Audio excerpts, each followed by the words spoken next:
Mga kababayan, atin pong pasadahan itong pamilya Cayetano. Ito yung ang magkakapatid na ito. Ang kanilang tatay ay si Kompanyero Rene Cayetano, isang batikang abogado ito, ano? Naging senador at naging tanyag ang pangalan sa ating bansa.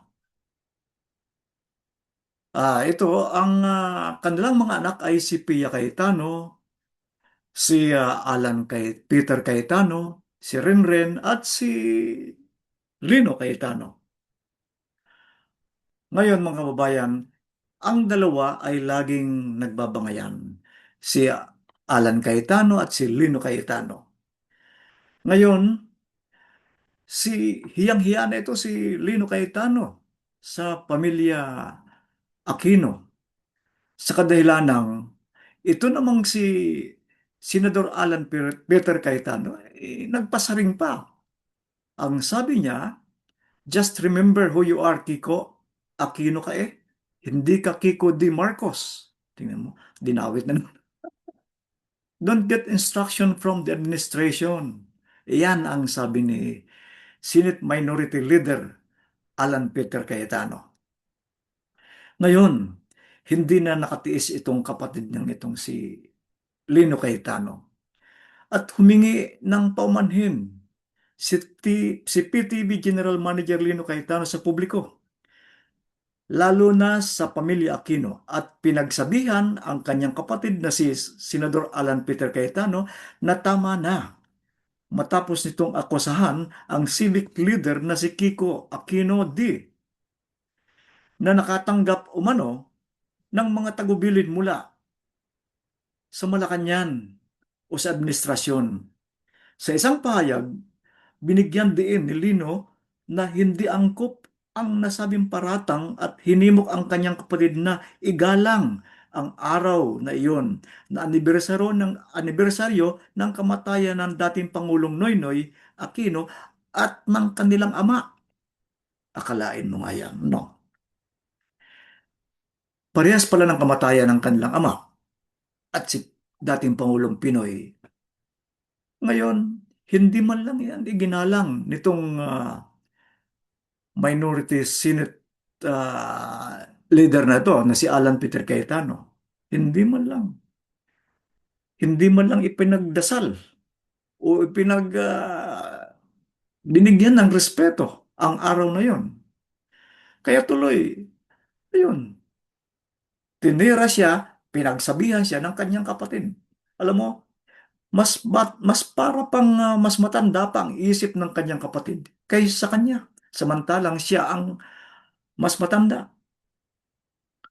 Aywan ko ba ito si Senador Allen? Hindi na talaga ito titino. Every day, almost every day, mayroon siyang mga binibitawan salita na hindi kaaya-aya. Aywan ko, kanya-kanya tayong opinion mga kaibigan, mga kababayan. Kung kayo'y kay Alan, rinirespeto ko kayo. At kung kayo naman kay Lino Cayetano, rinirespeto ko rin kayo. Ako, tinitingnan ko lang kung sino talaga ang matuwid, no, sa dalawang ito. Kasi napapansin ko, si Lino Cayetano, actually talagang pinagsabihan niya na itong dalawang magkapatid na ito, si Pia Cayetano at saka si Alan Peter Cayetano. Kasi hindi niya talaga maunawaan kung ano talaga ang nasa isip ng dalawang ito. Kung pamumuliti ka ba o talagang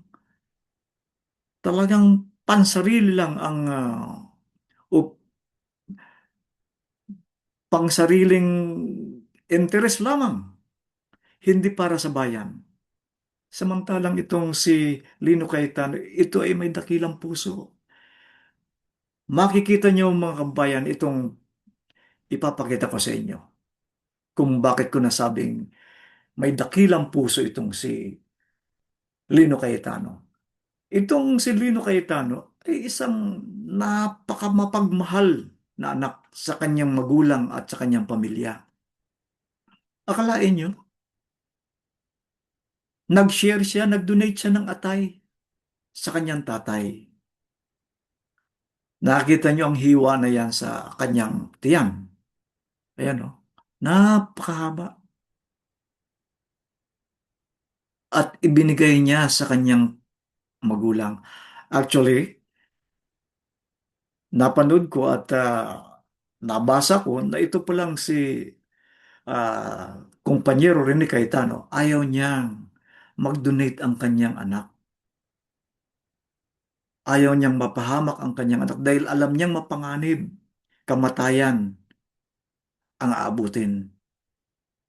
Subalit, hindi pinaalam ni Lino Cayetano na siya ang magdodonate.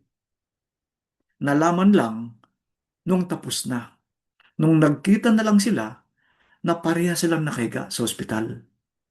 Ayun, doon na nalaman ni kumpanyero Rene Cayetano na yung anak niya pala ang nagbigay sa kanya ng atay upang madugtungan ang kanyang buhay. Senador Alan Cayetano, naalaala mo ba yun? Ang kabutihan ng iyong kapatid. Iyan ang tunay na may puso at pagmamahal. Ngayon, naalaala niya kahapon yung kamatayan ni Pinoy at kamatayan ng iyong ama. Ikaw, naalaala mo ba? Hindi. Wala ka man lang sinasabi, kundi ang pinagsasabi mo sa social media o kaya kung sa media man ay yung personal interest sa politika kung saan sa ka. Actually, ito pa ang napapansin ko sa iyo talaga lagi. Lagi mong binabanggit ang Panginoon, subalit mapagpanira ka naman ng kapwa, mapagbintang ka ng kapwa. Yun ba talaga ang sasabihin ko pa uli-uli sa iyo ito? Iba ang Diyos mo sa Diyos ng karamihan. Ibang-iba, Senador Alan. Sana biyayaan ka ng banal na Espiritu ng Panginoon upang malinawan ka. At ewan ko, sana magbago ka. Gayahin mo yung kapatid na si Lino na may mabuting puso para sa bayan. Hanggang dito na lang po mga kababayan ang aking pagbablog. Maraming salamat po sa inyong panunood. Magandang gabi uli, bayan.